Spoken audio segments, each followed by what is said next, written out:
Well, hello, everybody, and welcome back to another episode of An Apple a Day. Today, Dr. Fluff and I are going to be reviewing the Gala apple. Gala apple is a very popular apple. In 2018, it actually surpassed the Red Delicious for apple production.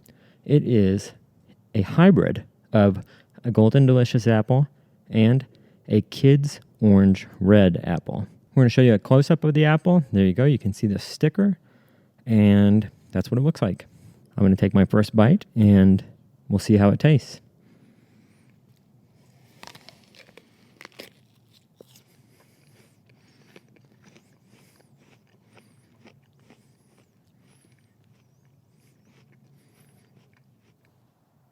Okay, I'm going to take this in, cut it up, feed some to Dr. Fluff, and we'll tell you how we think it tastes.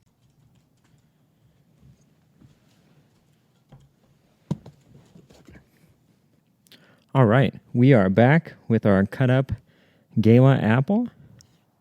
And I'll tell you what, I'm actually pleasantly surprised. You know, I was doing some research on this apple and not really expecting a lot of flavor from what I had read. And this apple has a lot of flavor. It's very sweet, not very sour at all. And I'd say it almost has kind of a notes of cherry, which is really nice. It's different, unique. One thing I knew going into this apple is that it was going to have a finer texture than previous apples that I had reviewed. Definitely not a crisp apple. Probably, if you were to get one of these that was on its way out, maybe getting old, I think it could definitely verge into that mealy territory. But when you get it fresh, I think that that's not a bad thing. The fine texture is not a bad thing. And moisture content is relatively high. This is a juicy apple. It's good.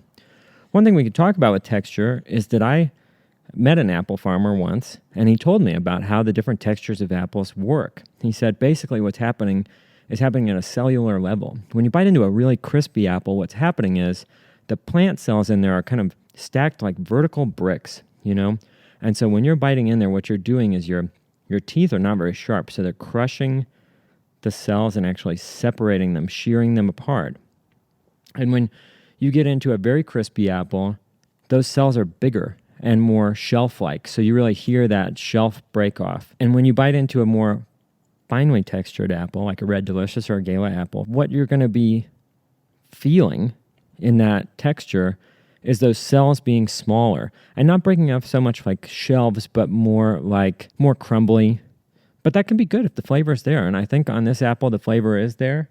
So I would probably get these again if they were inexpensive. I think that for me, I really love apples. And so I'll probably be willing to go in on some fancy designer apples that are maybe a little more bespoke than the Gala apple. But I think the Gala apple is a good choice. I was pleasantly surprised. Well, that'll be all for this episode of An Apple a Day. Thanks so much for joining us, and have a good one.